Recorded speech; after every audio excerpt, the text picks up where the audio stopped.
നമസ്കാരം, ഭാരത് ലൈവിലേക്ക് സ്വാഗതം. നമസ്കാരം പ്രശാന്ത്.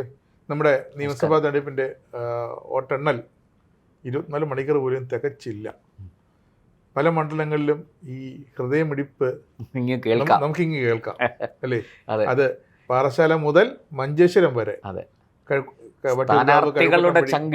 വട്ടിയൂർക്കാവ്, കഴക്കൂട്ടം വഴി നേമത്തിലൂടെ ഒരു തേരോട്ടം.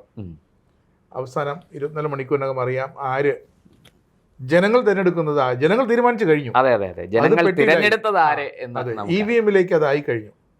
ഇനി അത് ഔദ്യോഗികമായി ഒന്ന് പരസ്യമാക്കിയാൽ മതി.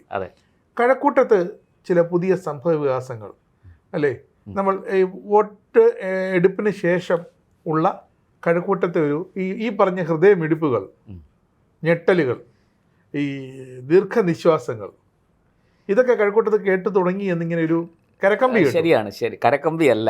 അതായത് ഇന്ന് രാവിലെ നമ്മുടെ ഏഷ്യാനെറ്റ് ന്യൂസിൻ്റെ ആൾക്കാർ, റിപ്പോർട്ടർമാരും മറ്റുമൊക്കെ ഈ കഴക്കൂട്ടത്തെ പ്രധാനപ്പെട്ട 2 സ്ഥാനാർത്ഥികളെ നമുക്ക് അതിൽ നിന്ന് തന്നെ മനസ്സിലാക്കാം മാധ്യമങ്ങൾ എങ്ങനെയാണ് ഈ തെരഞ്ഞെടുപ്പിനെ സമീപിച്ചിരിക്കണതെന്നും അവരെങ്ങനെയാണ് അതിനെ റിപ്പോർട്ട് ചെയ്യുന്നതെന്നും നമുക്ക് മനസ്സിലാക്കാം. കഴക്കൂട്ടത്ത് ഇപ്പോൾ കേരളത്തിൽ ഒരു ത്രികോണ മത്സരം ഉണ്ടെന്ന് തന്നെ നമുക്ക് പറയാം. കാരണം ഒരു വശത്ത് LDF, മറുവശത്ത് UDF, BJP. ഈ ബൈപ്പോളർ എന്നുള്ളത് മാറി ഒരു ത്രികോണ മത്സരത്തിലേക്ക്, ഒരു ട്രയാങ്കുലർ ഫൈറ്റിലേക്ക് അത് വന്നിരിക്കുന്നു. അപ്പോൾ പക്ഷേ കഴക്കൂട്ടത്ത് ഈ മാധ്യമങ്ങൾ സമീപിച്ചിരിക്കുന്നത്, ഞാൻ ഏഷ്യാനെറ്റ് മാത്രമല്ല മറ്റു പലരും സമീപിച്ചത്, ഏഷ്യാനെറ്റാണ് ഞാൻ കണ്ടത്, സമീപിച്ചത് കടകംപള്ളി സുരേന്ദ്രനെയും V മുരളീധരനെയും മാത്രമാണ്. അവർ ഈ UDF സ്ഥാനാർത്ഥി, കോൺഗ്രസ് നേതാവ് ശരത്ചന്ദ്ര പ്രസാദ്, മുൻ MLA കൂടിയാണ്, അദ്ദേഹത്തിനെ പരിഗണിച്ചിട്ടേയില്ല. മനഃപൂർവ്വം അവഗണിച്ചതാണോ അതോ മറ്റെന്തെങ്കിലും കാരണം കൊണ്ട് അവഗണിച്ചതാണോ എന്നറിയില്ല. പക്ഷേ അദ്ദേഹത്തെ പരിഗണിച്ചിട്ടില്ല എന്നുള്ള കാര്യം സത്യമാണ്. കാരണം ജയസാധ്യത അദ്ദേഹത്തിന് മാധ്യമങ്ങൾ കൽപ്പിക്കുന്നില്ല. ഏഷ്യാനെറ്റ് നിഷ്പക്ഷമായ റിപ്പോർട്ടിംഗ് ഒക്കെ തന്നെയാണ് അവർ നമുക്ക് അതിൻ്റെ ശരിതെറ്റുകളിലേക്ക് ഞാൻ പോകുന്നില്ല. പക്ഷേ നമ്മൾ മനസ്സിലാക്കേണ്ടത് 2 കാര്യങ്ങളാണ്. ഒന്ന്, മാധ്യമങ്ങൾ വളരെ കൃത്യമായിട്ട് ആരൊക്കെ തമ്മിലാണ് മത്സരം നടന്നിരിക്കുന്നത് എന്ന് കൃത്യമായി നിർണയിച്ചുകൊണ്ട് തന്നെയാണ് ഈ വോട്ടെണ്ണലിന് തൊട്ട് മുമ്പ് അവരുടെ പ്രതികരണം എടുക്കാൻ പോയിരിക്കുന്നത്. അപ്പം നമ്മൾ ഈ നമ്മുടെ എക്സിറ്റ് പോൾ അനാലിസിസ് ഒക്കെ കണ്ടല്ലോ.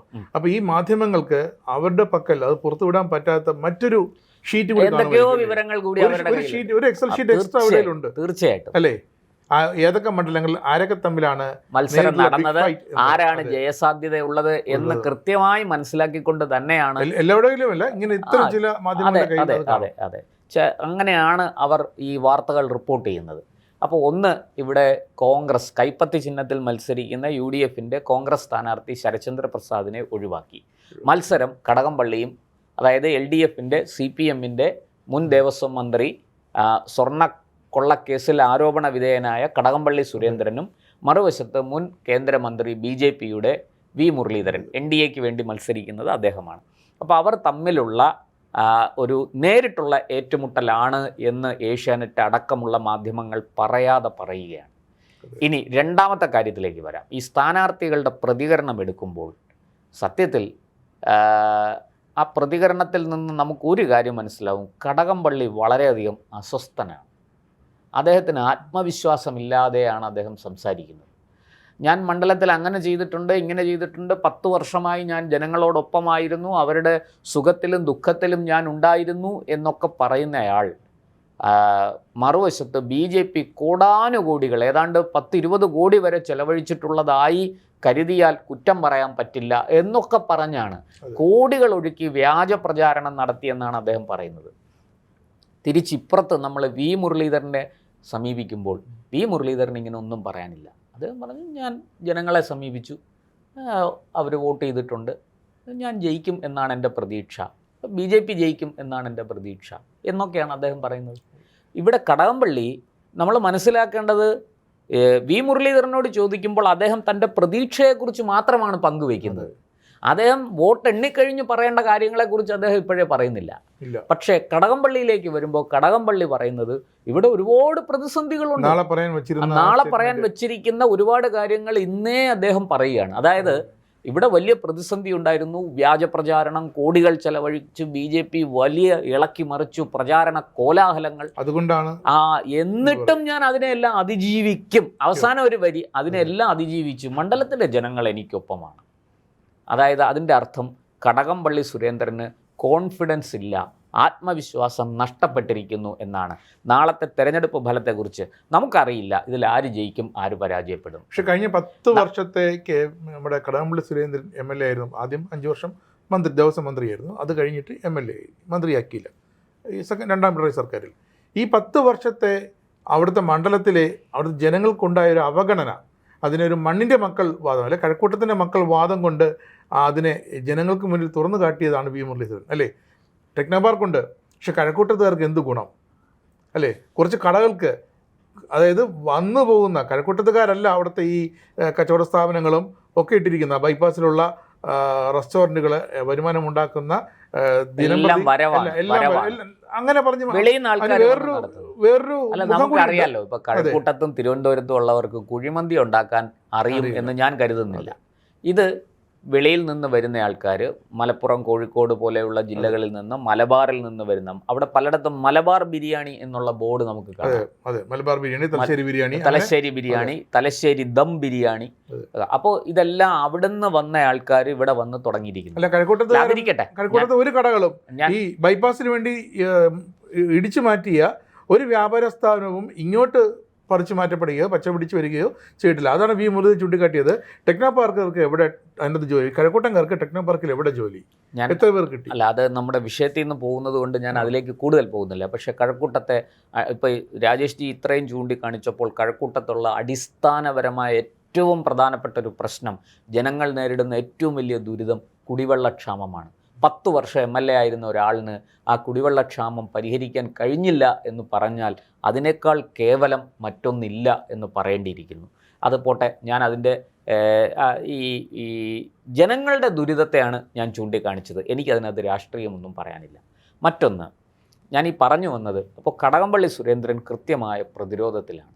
അദ്ദേഹം എന്തൊക്കെയോ ഭയപ്പെടുന്നു, എവിടെയൊക്കെയോ അട്ടിമറി അദ്ദേഹം ആശങ്കപ്പെടുന്നുണ്ട്, സ്വന്തം പാളയത്തിൽ നിന്ന് തന്നെ. ഞാൻ മനസ്സിലാക്കുന്നത് ശരിയാണെങ്കിൽ ഈ ഏതാണ്ട് 4 മാസം മുമ്പ് നടന്ന നമ്മുടെ തദ്ദേശ സ്വയംഭരണ സ്ഥാപന തെരഞ്ഞെടുപ്പിൽ കഴക്കൂട്ടം മണ്ഡലത്തിൽ BJP ആകെ 28 വാർഡുകളാണുള്ളത്. പൂർണ്ണമായിട്ടും ഒരു നഗര മണ്ഡലമാണ്, പഞ്ചായത്തുകളൊന്നും ഇപ്പോൾ അതിലില്ല. ആ 28 വാർഡുകളിൽ 14 വാർഡ് BJP ജയിച്ചു.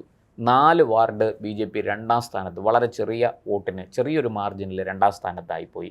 കേവലം ഈ 28 വാർഡിൽ 3 വാർഡിൽ മാത്രമാണ് BJPക്ക് വലിയ രീതിയിൽ വോട്ട് കിട്ടാത്തത്.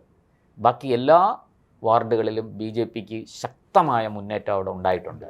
അപ്പോൾ അതിൻ്റെ ഒരു കാരണം അന്വേഷിച്ച് പോകുമ്പോൾ നമ്മൾ മനസ്സിലാക്കുന്നത് CPMനുള്ളിൽ, LDFനുള്ളിൽ പാളയത്തിൽ പട ഉണ്ട് എന്നാണ്.